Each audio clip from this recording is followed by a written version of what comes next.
Hello everyone and welcome back to another video from Wake&Tech.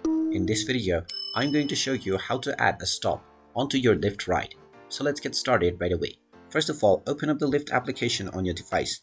And if you haven't logged into your account already, go ahead and use your phone number and verification code in order to log in. Once you have logged in, you can proceed with entering your destination and pickup. Now, within your start and the destination screen, you will see the plus icon. Go ahead and tap on this, and now you will be able to add a stop in the middle of your ride. Go ahead and type in your desired stop and then proceed with entering your destination. Once you have entered all three, you can proceed with booking your ride, and you will be able to make a stop within the stop that you have selected. And there you have it. That is how easy it is to add stops onto your Lyft ride.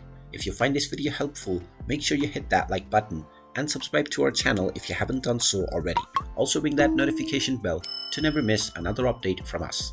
Thank you for watching, and I will see you again in the next video.